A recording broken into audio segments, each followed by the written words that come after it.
This morning, I spoke with White House National Security Advisor John Bolton. He joined us from Trump Turnberry in Scotland, where the president enjoyed a round of golf this morning ahead of his big summit tomorrow in Finland. Thank you for joining us, Ambassador Bolton. Glad to be with you. This summit comes just after Robert Mueller's indictment of 12 Russian intelligence officials. Does the president feel blindsided or undermined by the timing of that indictment coming just as he's about to sit down with President Putin? No, quite the contrary. The president was briefed on this indictment coming. I spoke with him about it. He was perfectly prepared to have it come before the meeting with Putin.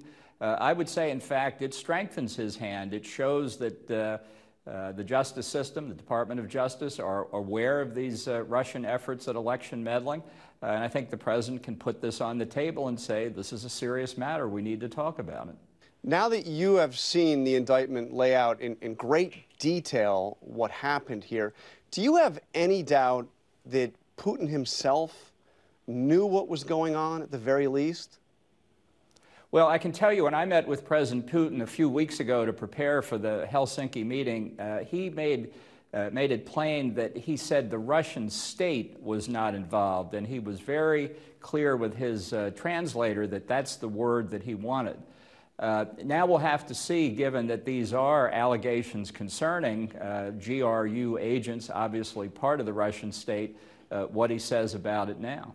Because is there any way that you could have 12 officials, some of them quite senior, in Russian military intelligence carry out an operation to undermine a U.S. presidential election and that Putin himself would not know? Do you find that in any way credible? I find it hard to believe, but that's what one of the purposes of this meeting is, so the president can see eye to eye with President Putin and ask him about it. Will the president ask Putin to extradite those 12 individuals who have been indicted? Well, you know, I know a number of Democratic senators have called for extradition. I'll give them the benefit of the doubt and assume none of them are lawyers. Because the United States does not have an extradition treaty with Russia, so it's pretty hard to imagine how that would happen. I know some others have called for the United States to take steps to try and arrest these individuals. I think that's certainly something the Department of Justice will try and do. It's always possible that we could go to Interpol, the International Association of Chiefs of Police, give them what are called red notices to issue arrest warrants in other countries. But, you know, the Department of Justice, their decision, I think correctly, made this indictment public. They did not put it under seal, which means that they've given notice to the named defendants that they could be arrested. So it makes it harder to achieve the arrest, but I'm sure the department will pursue the normal channels that it can to try and bring these people to trial. But extradition treaty or not, the president could ask, even demand of Putin, that he turn those individuals over. Will he do that? You know, I think it's pretty silly for the president to demand something that he can't get legally. And this is a very serious matter. You know, the Russians take the position, you can like it or not like it, that their constitution forbids them to extradite Russian citizens. They have an agreement with the Europeans that looks a lot like an extradition treaty. Europeans have frequently tried to use that to get the Russians to extradite their nationals. And they flat out refuse to do it. So I think for the president to demand something that isn't going to happen puts the president in a weak position. And I think the president has made it very clear he intends to approach this discussion from a position of strength. If Putin is unwilling to acknowledge that the Russian state, because this was not just Russian actors, this was, as you pointed out, this is Russian intelligence, Russian military intelligence. If Putin is unwilling to acknowledge the Russian state's effort to interfere in our elections, can you really trust him on anything else? I mean, I think it was you who said the last time President Trump met with President Putin, negotiate with today's Russia at your peril. Well, you know, I always love to have statements that I made in my capacity as a private citizen repeated back to me. I'm glad your researchers had to look into it. I hope they found it an edifying experience. I think the president will handle this as he chooses. I think he'll put it to President Putin. He said he's going to do that. He'll listen to President Putin's response, and we'll go from there. Well, let me ask you, as the national security advisor to the president, do you think that President Trump should trust Vladimir Putin? Look, I said this before, I'll say it again. I'm the national security advisor. I'm not the national security decision maker. It's a privilege to give my advice to the president. I don't discuss it publicly. He's going to make the decision how to handle this. So let me play you something that the president said at his joint press conference with Theresa May. I call it the rigged witch hunt. I think that really hurts our country, and it really hurts our relationship with Russia. So I'm trying to understand here. You said that this indictment strengthens the president's hand, and yet, even after he was briefed on what was happening, he called it a rigged witch hunt. Is he suggesting that there is anything illegitimate about this indictment? I think what he's suggesting is that his political opponents in the United States for well over a year and a half have been trying to say that somehow he's a dupe of the Russian intelligence services, that he's an agent of the Kremlin, that he's been compromised by Russia, that he's linked to Russia, that he takes orders from Vladimir Putin. I mean, really, the conspiracies are about as obscure as you can imagine, and just subjects of people's imagination. That's what he's talking about. This indictment, a product of the Department of Justice, presumably met the Department of Justice guidelines, which say that prosecutors have to believe that it's substantially more likely than not that they can prove guilt beyond a reasonable doubt as to every element of the offenses being charged. And that, I think, is what strengthens the president's hand going into Vladimir Putin. That's the strength of the evidence that the department has accumulated. That's what he has to answer. The Director of National Intelligence, Dan Coats, just said that Russia is the most aggressive foreign actor in efforts to divide America. And then he said this: the warning lights are blinking red again. Today, the digital infrastructure that serves this country is literally under attack. He even compared these Russian efforts to 9/11, to the situation ahead of 9/11. How concerned are you that Russia will try to do this again, will try to again undermine an American election?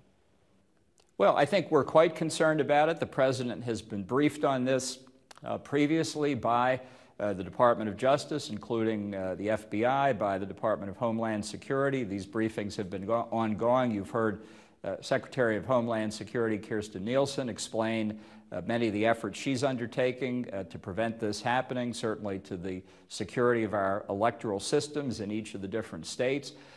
There's a lot of things going on that we can't talk about because they're classified, and obviously you're not going to alert your adversaries or those trying to corrupt the election process to what we're doing.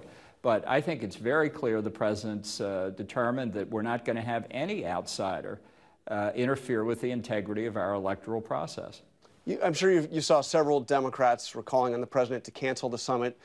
We also heard from Senator John McCain, who said if President Trump is not prepared to hold Putin accountable, the summit in Helsinki should not move forward. Obviously, the summit is moving forward, but will the president hold Putin accountable? And I don't mean just ask him if he did it or if the Russians did it. Is he actually going to confront President Putin with the evidence that it was Russian interference, Russian government interference with our election?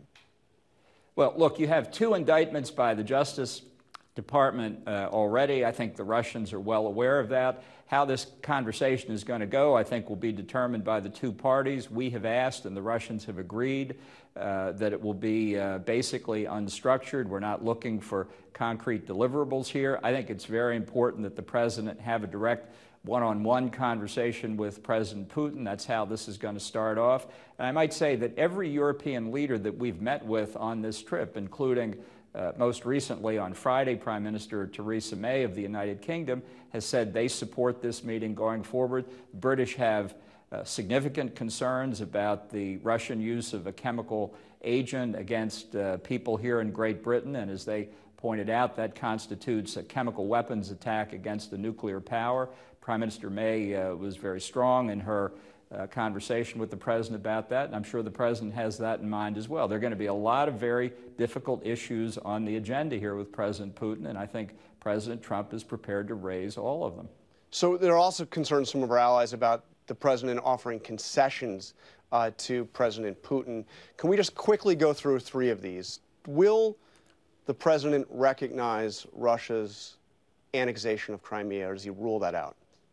Look, that is not the policy of the United States. And I might say that there are a lot of people raising a lot of concerns about a lot of things, and we could sit here and address a whole range of them. I think the president's going into this meeting determined to advance the national interest of the United States. That's what he was elected to do.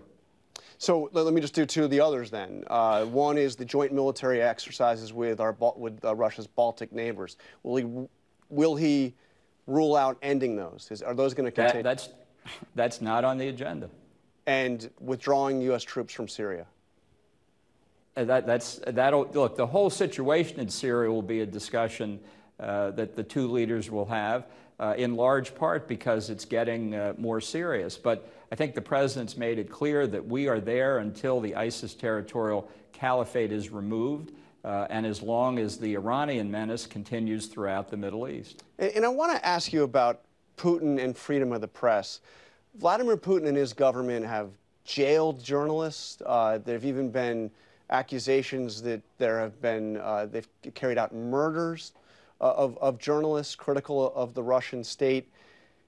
And we hear President Trump, doesn't he kind of contribute to that authoritarian effort to undermine a free press when we hear him brand legitimate news organizations as fake, legitimate news stories as fake? Doesn't that contribute to exactly the kind of undermining of the free press that we see out of Russia?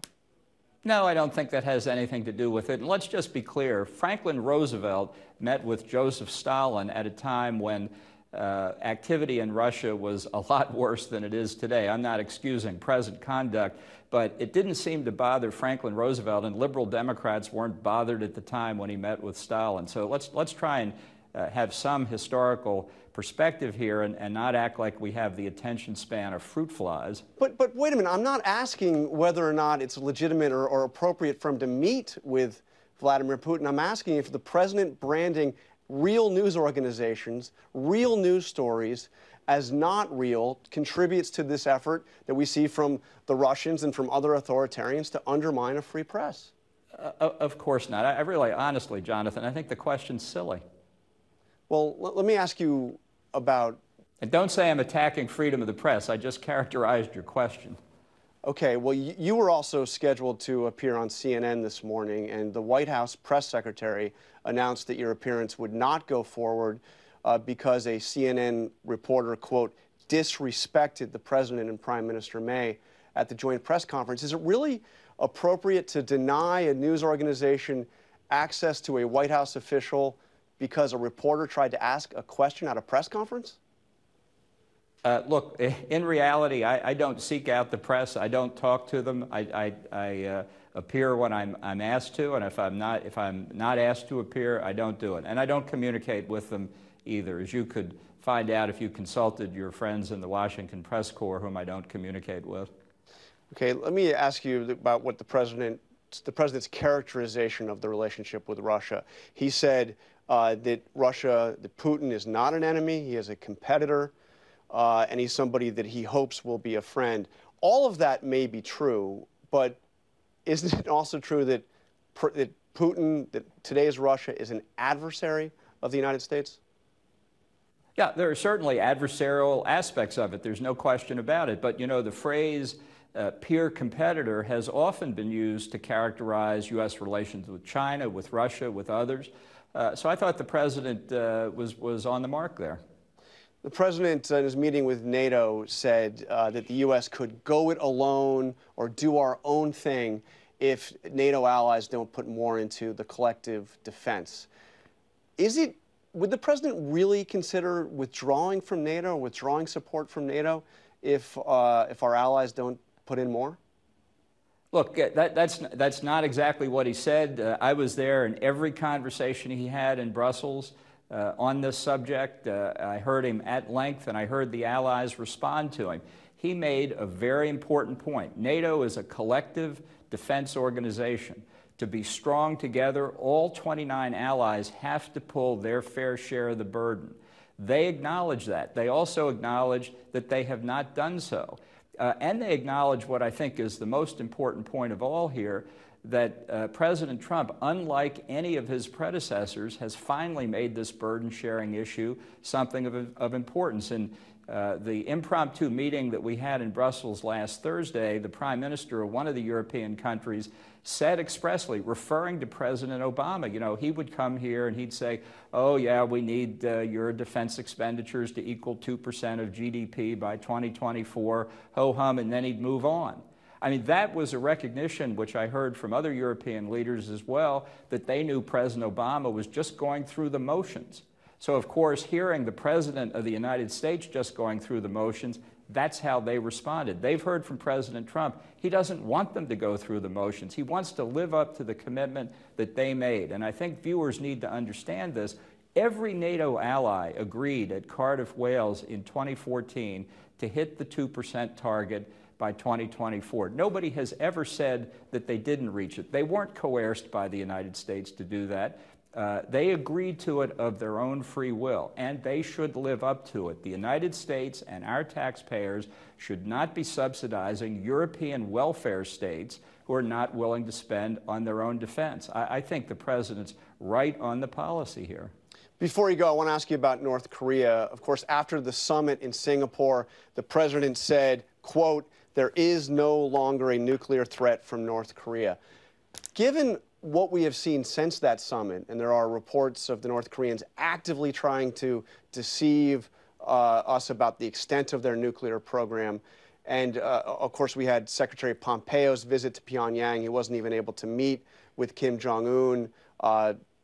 Did not appear to be a very productive meeting. Given what we have seen since that Singapore summit, isn't what the President said about there no longer being a nuclear threat from North Korea, at the very least, wildly premature? Come on. What he was saying in context was that if North Korea lives up to the commitments that it made on denuclearization, then it would no longer be a threat. The test here will be what North Korea actually does to live up to the commitment that they made in Singapore, that they say they still uphold, and that now they need to fulfill.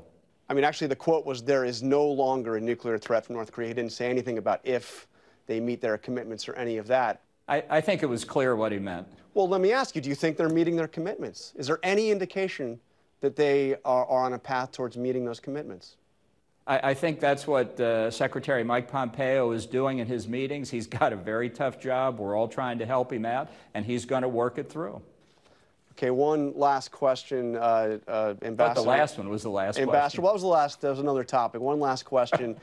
There's been many attempts to try to characterize what the Trump doctrine is. One that I saw recently was, quote, no friends, no enemies.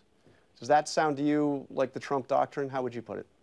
I think it sounds like a cheap shot, Jonathan. Look, I'm a Burkean conservative. I don't do doctrines unless I have to. I think the President believes in Ronald Reagan's approach of peace through strength. I think that's what he's carrying out. All right, Ambassador John Bolton, the President's National Security Advisor, thank you for joining us. Always glad to do it. Hi, everyone. George Stephanopoulos here. Thanks for checking out the ABC News YouTube channel. If you'd like to get more videos, show highlights, and watch live event coverage, click on the right over here to subscribe to our channel. And don't forget to download the ABC News app for breaking news alerts. Thanks for watching.